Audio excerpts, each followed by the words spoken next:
উজনি অসমৰ সিটবিলাকত আমাক বাধা দি থাকিলে দিগদাৰ হ'ব। উজনি অসমৰ সিটবিলাক আমাক দিব লাগিব আঞ্চলিক দলবিলাকক। উজনি অসমত আমি যি ঠাইত কাম কৰি আছোঁ উজনি অসমৰ সিটত আমাক বাধা আৰোপ কৰিলে দিগদাৰ হ'ব। কংগ্ৰেছৰ প্ৰতি মানুহৰ মানে একদম অসন্তুষ্ট। কংগ্ৰেছৰ প্ৰতি মানুহৰ অসন্তুষ্টিৰ সীমা নাই। মাত্ৰ ৰৈ আছে যে কোনে হৰুৱাব পাৰিব, কোনে হৰুৱাব পাৰিব, কোনে হৰুৱাব পাৰিব। হৰুৱাবৰ কাৰণে আমাৰ ইউনাইটেড এফৰ্ট লাগে। কংগ্ৰেছে নিজৰ নিজৰ কেণ্ডিডেটবিলাক ঠেলি আছে। সব লিডাৰবিলাকৰ নিজৰ নিজৰ কেণ্ডিডেট আছে। নিজৰ নিজৰ কেণ্ডিডেট থাকিলে দুবাৰ তিনিবাৰ হাৰি থকা কেণ্ডিডেটবিলাকক দিলে আকৌ জিকিব নেকি? দুবাৰ তিনিবাৰ হাৰি থকা কংগ্ৰেছৰ মানুহবিলাকক দিলে জিকিব নেকি? আমাৰ ফ্ৰেছ কেণ্ডিডেটক দিয়ক। আমাৰ PR ভাল, আমাৰ মানুহৰ লগত ৰিলেশ্যন ভাল, আমাৰ সাংগঠনিক কাম কাজ ভাল। 100% আমি বুথ বনাইছোঁ। আজি নাওবৈচা সিটটো আমাক নিদি বেলেগক দিলেতো জিকিব নোৱাৰে। আজি ধেমাজিৰ সিটটো আমাক নিদি বেলেগক দিলে কিবা কাম আছে নেকি? আজি CC বৰগাঁও সিটটো আমাক দিব লাগিব। আমাৰ ডিমৌ সিটটো, মৰিয়নি সিটটো আমাক দিব লাগিব। তেতিয়া আমি 100% জিকি দিম। আমি গেৰাণ্টি দিম যে আমি জিকিম। আমাৰ কেণ্ডিডেট আছে। আমি একদম দৰকাৰ হ'লে আমাৰ কেণ্ডিডেট যিকোনো সময়তে চেঞ্জ কৰি ল'ম। জিকিব পৰা কেণ্ডিডেট আছে আমাৰ প্ৰত্যেকটো সমষ্টিত। গতিকে আমাক জিকিব পৰা সিট দিয়ক। আমি চৰকাৰত কণ্ট্ৰিবিউশ্যন দিব খোজোঁ। কংগ্ৰেছৰ প্ৰতি মোৰ আহ্বান এইটো। 15টা সিটৰ ভিতৰত অন্ততঃ 15টা নহ'লেও 12টা 13টা জিকিব পৰা আমাক সিট লাগে, য'ত আমাৰ নিজৰ সংগঠন আছে, য'ত কংগ্ৰেছে জিকিব নোৱাৰে। কংগ্ৰেছে নিজক 100টা লৈছে বা 90টা লৈছে। 90টা 100টাৰ ভিতৰত আপোনালোকে কংগ্ৰেছে 60টা আনি দেখুৱাওক, হয়নে নহয়? কংগ্ৰেছে 60টা আনি দেখুৱাওক। আগতে আপোনালোকে নিশ্চয় জানে যে আগতে 122টা খেলি কেইটা পাইছিলে, 95টা খেলি কেইটা পাইছিলে। আপোনালোকে নিজে হিচাপবিলাক জানে। কংগ্ৰেছৰ বহুত জটিল কাৰবাৰটো। কংগ্ৰেছৰ কাৰবাৰটো হ'ল সব লিডাৰবিলাকৰ নিজৰ নিজৰ কেণ্ডিডেট থাকে।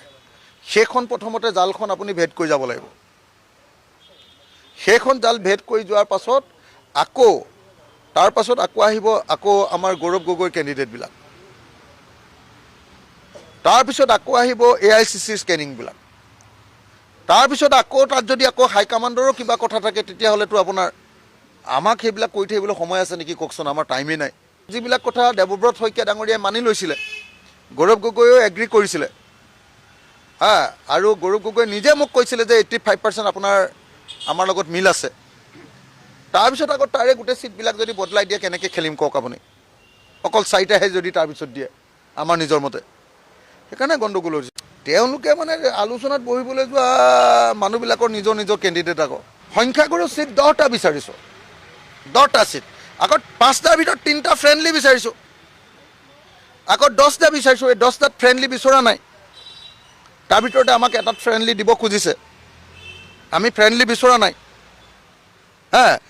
এই 10টাৰ ভিতৰত 10টাতে আমি জিকিব পৰাকৈ আমাৰ নিজৰ সংগঠন থকা, কষ্ট কৰা, প্ৰত্যেকটো বুথ কমিটি হৈ যোৱা, 100% বুথ কমিটি হোৱা, 100% বুথত এক্টিভলি কাম কৰি থকা, আমাৰ ৱাৰ ৰুমৰ লগত সংযোগ হোৱা, আমাৰ নিজৰ যিটো টেকনিকেল টিম আছে দিল্লীৰ পৰা অনা, সেই টেকনিকেল টিমৰ লগত সংযোগ হৈ থকা সমষ্টিকেইটা আমি বিচাৰিছোঁ।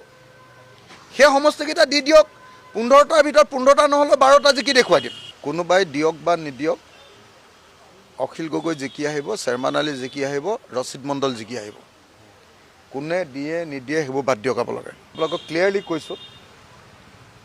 মোৰ ওচৰত ছাৰ্ভে ৰিপৰ্টো আছে। 1 পেজৰ সাৰাংশও লৈ আহিছোঁ আজি মই। যোনে দিয়ক কোনে নিদিয়ক সেইটো বাদ দিয়ক।